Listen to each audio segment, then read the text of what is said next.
Saya akan membacakan 2 Tawarik pasal 13. Dalam tahun ke-18 zaman Raja Yerobeam menjadi rajalah Abia atas Yehuda. 3 tahun lamanya ia memerintah di Yerusalem. Nama ibunya ialah Mikaya, anak Uriel dari Gibea. Dan ada perang antara Abia dan Yerobeam. Abia memulai perang dengan pasukan pahlawan-pahlawan perang yang jumlahnya 400.000 orang pilihan.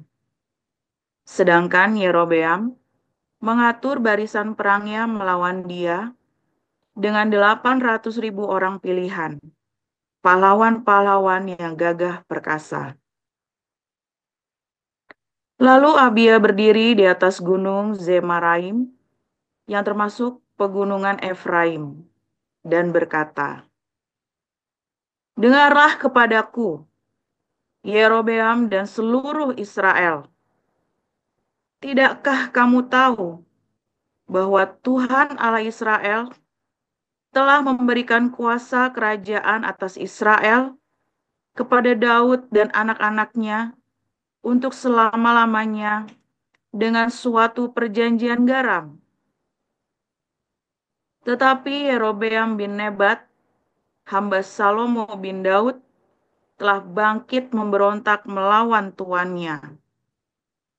Petualang-petualang, orang-orang Dursila berhimpun padanya. Mereka terlalu kuat bagi Rehabeam bin Salomo, yang masih muda dan belum teguh hati, dan yang tidak dapat mempertahankan diri terhadap mereka. Tentu kamu menyangka bahwa kamu dapat mempertahankan diri terhadap kerajaan Tuhan yang dipegang keturunan Daud, karena jumlah kamu besar dan karena pada kamu ada anak lembu emas yang dibuat Yerobeam untuk kamu menjadi Allah. Bukankah kamu telah menyingkirkan imam-imam Tuhan, anak-anak Harun itu, dan orang-orang Lewi, lalu mengangkat imam-imam menurut kebiasaan bangsa-bangsa negeri lain, sehingga setiap orang yang datang untuk ditasbihkan dengan seekor lembu jantan muda dan 7 ekor domba jantan dijadikan imam untuk sesuatu yang bukan Allah. Tetapi kami ini, Tuhanlah Allah kami, dan kami tidak meninggalkannya. Dan anak-anak Harunlah yang melayani Tuhan sebagai imam, sedang orang Lewi menunaikan tugasnya, yakni setiap pagi dan setiap petang mereka membakar bagi Tuhan korban bakaran dan ukupan dari wangi-wangian, menyusun roti sajian di atas meja yang tahir, dan mengatur kandil emas dengan pelita-pelitanya untuk dinyalakan setiap petang. Karena kamilah yang memelihara kewajiban kami terhadap Tuhan, Allah kami, tetapi kamulah yang meninggalkannya. Lihatlah, pada pihak kami, Allah yang memimpin, sedang imam-imamnya siap meniup tanda serangan terhadap kamu dengan nafiri isyarat-isyarat. Hai orang Israel, jangan kamu berperang melawan Tuhan, Allah nenek moyangmu, karena kamu tidak akan beruntung. Tetapi Yerobeam mengirim suatu pasukan penghadang yang harus membuat gerakan keliling supaya sampai di belakang mereka, sehingga induk pasukannya berada di depan Yehuda dan pasukan-pasukan penghadang di belakang mereka. Ketika Yehuda menoleh ke belakang, lihatlah, mereka harus menghadapi pertempuran dari depan dan dari belakang. Mereka berteriak kepada Tuhan, sedang para imam meniup nafiri. Dan orang-orang Yehuda memekikkan pekik perang. Pada saat orang-orang Yehuda itu memekikkan pekik perang, Allah memukul kalah Yerobeam dan segenap orang Israel oleh Abia dan Yehuda. Orang Israel lari dari depan Yehuda, tetapi Allah menyerahkan mereka ke dalam tangan Yehuda. Abia dengan laskarnya mendatangkan kekalahan yang besar kepada mereka. Dari orang Israel, mati terbunuh 500.000 orang pilihan. Demikianlah orang Israel ditundukkan pada waktu itu. Sedang orang Yehuda menjadi kokoh karena mereka mengandalkan diri kepada Tuhan, Allah nenek moyang mereka.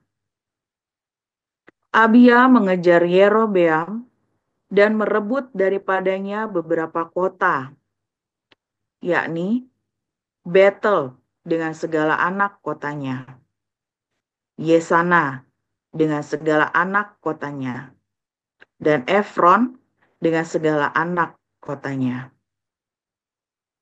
Tak pernah lagi Yerobeam mendapat kekuatan di zaman Abia. Tuhan memukul dia sehingga ia mati. Abia menunjukkan dirinya kuat. Ia mengambil 14 istri dan memperanakan 22 anak laki-laki dan 16 anak perempuan. Selebihnya dari riwayat Abia, langkah-langkahnya dan titah-titahnya tertulis dalam kitab sejarah Nabi Ido. Demikian.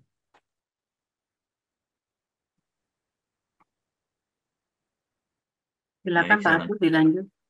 Baik, saya lanjutkan. Saudara-saudara, keinginan hatiku dan doaku pada Tuhan ialah supaya mereka diselamatkan, sebab aku dapat memberi kesaksian tentang mereka, bahwa mereka sungguh-sungguh giat untuk Allah, tetapi tanpa pengertian yang benar. Sebab oleh karena mereka tidak mengenal kebenaran Allah, dan oleh karena mereka berusaha untuk mendirikan kebenaran mereka sendiri, maka mereka tidak takluk kepada kebenaran Allah. Sebab Kristus adalah kegenapan hukum Taurat, sehingga kebenaran diperoleh tiap-tiap orang yang percaya. Sebab Musa menulis tentang kebenaran karena hukum Taurat. Orang yang melakukannya akan hidup karenanya. Tetapi kebenaran karena iman berkata demikian. Jangan katakan di dalam hatimu, siapakah yang akan naik ke sorga, yaitu untuk membawa Yesus turun. Atau siapakah akan turun ke jurang maut, yaitu untuk membawa Kristus naik dari antara orang mati. Tetapi apakah katanya? Ini, firman itu dekat kepadamu, yakni di dalam mulutmu dan di dalam hatimu. Itulah firman iman yang kami beritakan. Sebab jika kamu mengaku dengan mulutmu bahwa Yesus adalah Tuhan dan percaya dalam hatimu bahwa Allah telah membangkitkan dia dari antara orang mati, maka kamu akan diselamatkan. Karena dengan hati orang percaya dan dibenarkan, dan dengan mulut orang mengaku dan diselamatkan. Karena kitab suci berkata, barang siapa yang percaya kepada dia tidak akan dipermalukan. Sebab tidak ada perbedaan antara orang Yahudi dan orang Yunani. Karena Allah yang satu itu adalah Tuhan dari semua orang, kaya bagi semua orang yang berseru kepadanya. Sebab barang siapa yang berseru kepada nama Tuhan akan diselamatkan. Tetapi bagaimana mereka dapat berseru kepadanya jika mereka tidak percaya kepada dia? Bagaimana mereka dapat percaya kepada dia jika mereka tidak mendengar tentang dia? Bagaimana mereka mendengar tentang dia jika tidak ada yang memberitakannya? Dan bagaimana mereka dapat memberitakannya jika mereka tidak diutus? Seperti ada tertulis, betapa indahnya kedatangan mereka yang membawa kabar baik.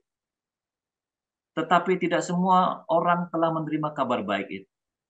Yesaya sendiri berkata, Tuhan, siapakah yang percaya kepada pemberitaan kami? Jadi, iman timbul dari pendengaran, dan pendengaran oleh firman Kristus. Tetapi aku bertanya, adakah mereka tidak mendengarnya? Memang, mereka telah mendengarnya. Suara mereka sampai ke seluruh dunia, dan perkataan mereka sampai ke ujung bumi. Tetapi aku bertanya, adakah Israel menanggapnya? Pertama-tama Musa berkata, aku menjadikan kamu cemburu terhadap orang-orang yang bukan umat, dan membangkitkan amarahmu terhadap bangsa yang bebal.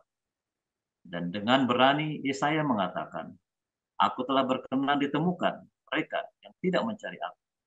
Aku telah menampakkan diri kepada mereka yang tidak menanyakan aku. Tetapi tentang Israel ia berkata, sepanjang hari aku telah mengulurkan tangan kepada bangsa yang tidak taat dan yang membantah. Demikian firman. Ya, terima kasih kepada para lektor yang sudah membaca Alkitab pada pagi hari ini, Ibu Ayu Anggraini dan Pak Apol. Tuhan Yesus memberkati. Kita akan mendengarkan renungan embun pagi yang disampaikan oleh Dr. Joseph Paul Zhang, gembala kita. Kepada Pastor Paul, dipersilahkan. Silakan, Pastor. Haleluya, firman Tuhan selalu baru setiap hari ketika kita menantikan Tuhan dengan penuh cinta, dengan penuh pengharapan. Jangan putus pengharapanmu, jangan putus berbuat baik terus ya, jangan berhenti berbuat baik.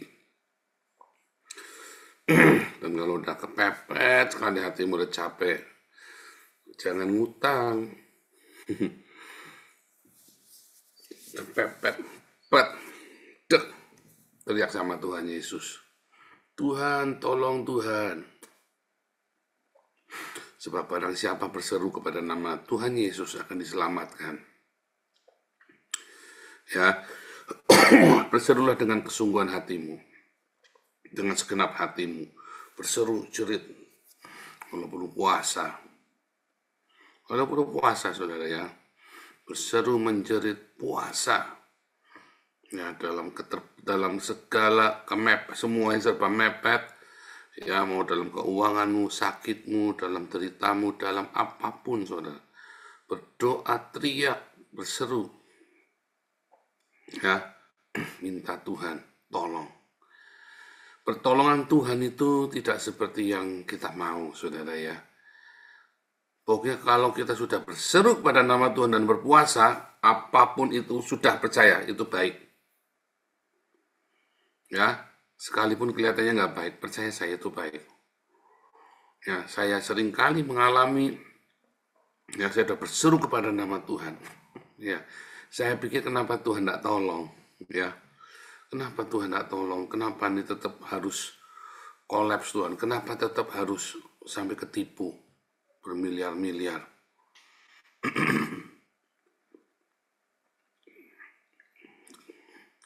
Setelah saya flashback hari ini, ternyata membuat saya kuat, membuat saya jadi lebih tenang, membuat saya jadi nggak gerusa-gerusu.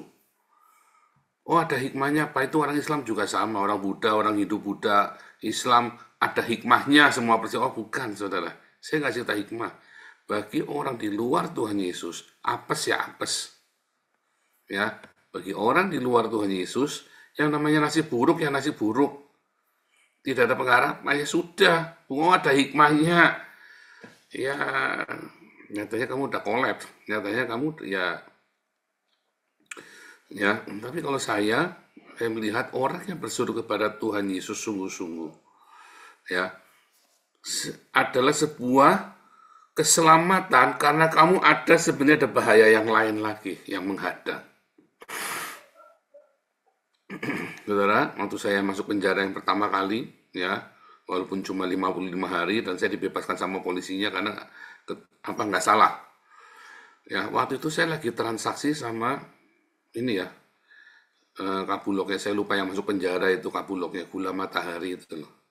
Ya, saya lagi transaksi gula matahari. Waktu itu yang menjadi maklarnya itu, perantaranya itu istrinya mamahnya Daniel Mananta, ya, Ibu Lina. Ya, namanya Ibu Lina. Saya nggak tahu nama lengkapnya siapa. Katanya, saya juga nggak tahu ya. Maaf ya kalau saya salah. Tapi katanya itu namanya Ibu Lina. Sekretarisnya Ibu Rini. Ibu Rini Suwandi, Menteri. Terus ini saya ngomong apa adanya, saudara. Ini benar. Waktu itu kita ada transaksi. Orang yang mau bayarin, orang Palembang. Sudah siap uangnya, saudara. Malam itu mau uang cash. Dibawain satu koper. Ditunjukin kepada kita. Ini uangnya udah cash, sudah siap semua. Nggak mau tunai, nggak mau transfer uang cash semua untuk beli gula satu berapa ton itu ya, semumet itu gula matahari yang makinya saya dijemput sama polisi, saudara. Ya, dijemput sama polisi. Saya marah, saudara ya. Saya begitu transaksinya itu gagal semua pokoknya. Saya juga nggak datang, katanya si Ibu Linanya juga nggak datang ternyata malamnya. Saya di penjara 55 hari, ternyata gerombolan itu, ya, Kapuloknya segala macam itu masuk penjara, saudara. Saya tahunya waktu saya keluar dari penjara, ya. Terus saya baca koran, Kapulok, Syarifudin Temenggung kalau nggak salah ya. Waktu itu ya, Syarifudin Temenggung. Ya namanya kayak ada nama-nama aneh, Temanggung gitu deh pokoknya. Saya ingat sekali waktu itu namanya rada aneh. Masuk penjara, saudara. 17 tahun kalau nggak salah, yang lama ya. Kalau nggak waktu itu saya bertahun-tahun itu. Untung saya cuma 55 hari, saudara. Nah, seringkali sialmu itu, ya, yang kelihatannya Tuhan nggak tolong kamu itu, yang kamu harapkan nggak terjadi, tapi yang penting kamu teriak sesungguh-sungguh nama Yesus. Itu tuh menghindarkan kamu dari masalah yang lebih besar lagi, saudara. Anda boleh percaya, boleh enggak. Ya, karena saya itu nggak cuma sekali terjadi begitu. Setiap kamu sudah teriak sungguh-sungguh kepada Tuhan yang keras, sampai kamu puasa, ya, sampai kamu puasa, ternyata itu adalah untuk membuat kamu masuk ke dalam keselamatan, saudara. Ya, itu tuh prinsip itu tuh saya sampai hari ini itu begitu rema ya. Sejak 2014 saya flashback video seperti video hidup saya. Ya. Ternyata setiap badainya orang percaya yang percaya kepada Tuhan Yesus. Setiap badai itu untuk melindungimu dari musuh-musuhmu, saudara. Jadi apapun tindakan Tuhan hari itu, kamu tidak usah kejang-kejang, saudara. Kamu tidak usah berkata Tuhan tidak tolong. Itu Tuhan sudah tolong. Kamu tidak tahu ada masalah apa. Tuhan tolong Tuhan supaya ini transaksinya jadi. Ternyata tidak jadi, saudara. Kamu nggak usah marah. Pokoknya kamu sudah puasa. Ya, hasilnya artinya udah mentok. Orang-orang udah puasa itu artinya kamu udah mentok minta pertolongan Tuhan. Transaksi kamu sudah puasa. Gagal, saudara. Kamu bilang terima kasih Tuhan. Ya mantap, saudara. Saya berapa kali ya. Saya ngamatin ya. Terima kasih Tuhan. Waktu saya kita dipindah dari Jerman, saudara ya, dipindah dari Jerman ke Belanda. Kami semua bertanya, Tuhan, kenapa kalau memang kita harus di Belanda, Tuhan, saya nangkepnya waktu itu ke Jerman. Dan waktu itu kita sampai berpikir, kita harus punya anak lagi supaya kita ditahan di Jerman, supaya jangan pulang. Karena kan kalau punya anak sampai 3 tahun ditahan di Jerman, saudara. Tapi kan kasihan waktu itu anak sudah umur 40, saudara ya. Masa mau bikin anak lagi, pabrik sudah tutup, kita bikin enak saja, nggak usah bikin anak. Ya kan?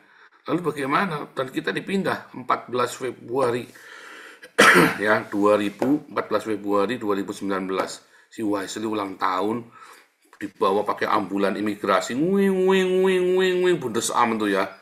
Ya, BAM, BAMF ya, Bundesamt für Migration und Flüchtlingen, ya saudara. Itu mobil kita wing ya, pakai Mercy itu saudara ya, Mercy gede itu ya. Terus di belakangnya, di depannya ada riders, di belakangnya ada mobil patroli, 3 mobil pokoknya ya. Wing, dari Erfurt saya dibawa sampai, saya nggak tahu kemana itu tuh. Saya nggak ngerti dah itu ya, ngebut malam-malam itu ya. Jalan macet diterabas terus ya. Situasinya nangis di jalan, saudara ya. Saudara, kalau saya waktu itu tetap di Jerman dan status saya belum jelas, ada kasus saya udah gegeran begitu, enggak pusing saya, saudara. Semua orang nyari, gampang ketahuan. Kita nggak tahu apa yang terjadi. Untung waktu itu kita dari Jerman dipindah ke Belanda, orang nyari semua ke Jerman, saudara. Nah, ya nggak ada yang tahu kita di Belanda. Iya kan? Dan di Jerman itu kita dapat banyak sekali uang ya, saudara. Kita ngumpulin uang karena kita ngirit hidupnya. Dapat 1.200 setiap bulan, kita kumpulin. Terus kita cepetan ya, kita pindah ke Belanda. Di Belanda ternyata nggak ada uangnya. Loh, aneh ya. Tuhan, kenapa kalau saya harus tetap di Belanda, kenapa duduk ke Jerman dulu? Ternyata supaya saya dapat uang. Supaya saya punya uang. Kalau nggak di Belanda nggak ada uang sama sekali, habis, saudara. Di Belanda cuma 400 satu keluarga. Ya, di Jerman saya dapat 1.200 3 kalinya. Tapi kenapa terus dipindah ke Belanda? Ya sebab saya mau dicariin di Jerman. Waktu saya sudah pindah ke Belanda, orang jadi ke Jerman. Kalau nggak itu akan ruwet sekali. Saya bisa dikhianati sama orang-orang Indonesia tuh waktu itu. Karena ada beberapa orang yang mengkhianati saya, saudara ya. Iya kan? Si masih nangis, saudara berantem. Itu si Miracle itu hebat sekali ya. Sudah, Koko, kamu jangan takut. Tuhan itu baik sekali sama kita. Gila ya, saudara. Anak saya yang kecil itu nyanyi-nyanyi sepanjang jalan, happy, saudara, ke Belanda. Entah kenapa, ini anak namanya Miracle memang selalu bikin miracle ya. Yang aneh-aneh selalu terjadi miracle ini ya. Sampai Belanda, anak saya bisa sekolah kuliah ya, saudara ya. Terus, ya anak saya kan bahasa Inggrisnya bagus dua-duanya ya. Jadi, mereka langsung masuk semuanya, everything good, saudara, masuk Belanda. Kayak Tuhan siapkan. Itu tadi ya, saya dapat uang 15.000 euro. Peraturan itu hanya 1 tahun, hanya 1 semester di zaman saya, saudara. Ya, nggak nyampe 1 tahun. Karena waktu itu diprotes oleh masyarakat, peraturan yang denda 15.000 pemerintah. Bayar cuma saya aja. Jadi hanya beberapa orang aja yang dapat, lalu udah nggak ada peraturan lagi. Sekarang peraturan itu udah dicabut. Semua pokoknya udah dicabut pas sampai sekarang nggak ada. Jadi kayak seakan-akan peraturan itu hanya buat saya, saudara. Setiap hal yang kelihatannya tidak menguntungkan bagimu, yang penting kamu udah teriak sama Tuhan. Sekarang siapa berseru kepada nama Tuhan akan diselamatkan. Ya, barang siapa percaya kepada nama Tuhan tidak akan dipermalukan. Sekalipun itu kelihatannya buruk, itu buruk saudara, dipindah dari Jerman ke Belanda, kita ngulangin lagi dari nol saudara administrasinya. Kemungkinan ada deg-degan itu saya saudara, udah masalah segede itu, kita ngulangin administrasi dari nol saudara. Dan kita nggak tahu apa yang akan terjadi, kita cuma nyanyi ya. Jadi kita di camp, di Terapel saudara, camp penampungan pertama ya, kita cuma nyanyi lagu Amazing Grace, how sweet. Anak saya main biola saudara itu ya, lagu Amazing Grace itu kita di camp pengungsi itu di ACC itu. Barang siapa berseru kepada nama Tuhan akan diselamatkan. Apapun jawaban Tuhan hari ini, kalau kamu sudah berseru pakai nama Tuhan dan kamu pakai puasa pula, apapun jawabannya kamu tenang saja, pasti baik. Jadi kalau kamu udah puasa sungguh-sungguh, kamu udah kerjakan sungguh-sungguh, ya, biar aja apapun itu baik, saudara. Jadi biasakan hatimu jangan gemerungsung, jangan kok gini, kok gitu. Jangan, saudara. Itu baik, percaya saya. Dan kalau sudah begitu, kamu udah jangan nyogok. Jangan utang, jangan nyogok. Kamu tenang saja. Diamkan saja. Biarkan Tuhan yang bekerja. Kayak gitu kemarin ya, dan itu berkali-kali. Tadi saya sudah beberapa contoh ya, sudah saya kasih beberapa contoh pada kalian. Ya ada banyak sekali tangan Tuhan bekerja dan kelihatannya menurut saya nggak saya sudah puasa. Waktu itu ya saya dikasih surat bahwa saya harus dipindah ke Belanda, saya puasa saudara. Ya saya puasa sungguh-sungguh. Soal berempat kita puasa saudara. Terus malam itu masih dibawa, malam-malam dibangun, digedor pintunya ya. Ya gedor, wah mereka bikin deg-degan itu ya, padahal nggak ada apa-apa ya. Kita jalan semalaman si Wais nangis karena putus asa, apa yang akan terjadi belum ya kan. Dan dia sudah banyak teman di Jerman, kita sudah banyak teman, dan kita pengen masuk ke Belanda, kita tenang, semua apa yang terjadi kita nggak tahu. Sekarang saya sudah warga negara Belanda saudara ya, kami sudah warga negara Belanda dengan keajaiban Tuhan, dengan hal yang luar biasa ya. Kita lagi senang nyanyi aja. Apa yang kau alami kini mungkin tak dapat engkau mengerti. hanya apabila kamu berseru pada nama Tuhan. Tapi kalau kamu nggak berseru pada nama Tuhan, ya apes ya apes, sial ya sial, saudara. Tetapi bagi kami ngelihat semua ya, setiap kali ada ini, oh ternyata ini lebih baik. Memang ke sana, dan memang bukannya tidak baik. Ya, makanya kita ngalami sekarang begini ya di Den Haag, kita yang ribet segala macam, kita tenang aja. Ya kita dikhianati, kita difitnah, kita tenang saja, saudara. Ya kan, kita tenang saja. Ya, memang begitu. Orang kerja ya begitu, bikin gereja ya begitu. Ya, tenang saja. Kita nikmati, kita jalanin. Mama bisa kemari, apa segala macam. Aduh, saudara luar biasa, Tuhan baik. Apa yang kau alami kini mungkin tak dapat engkau mengerti. Berseru sama nama Tuhan. Ya, hidup yang sederhana. Karena yang membuat kamu tidak bisa berserah sama Tuhan itu, kamu tuh itu tadi tidak mau dajal, saudara. Matamu tidak mau dicoleng ke satu. Ya, lihat koinonia hari Minggu ya, congkel satu, saudara. Ya, supaya kamu bisa berseru nama Tuhan, fokus kamu berseru kepada nama Tuhan. Semua keinginan-keinginan, semua ilusi-ilusi duniawi itu kamu singkirkan. Kamu serahkan sama Tuhan, itu baik, saudara. Baik untukmu, baik untuk keluargamu, baik untuk semuanya. Berserulah pada nama Tuhan. Barang siapa memanggil nama Tuhan tidak akan dipermalukan. Barang siapa berseru kepada nama Tuhan akan diselamatkan. Amin.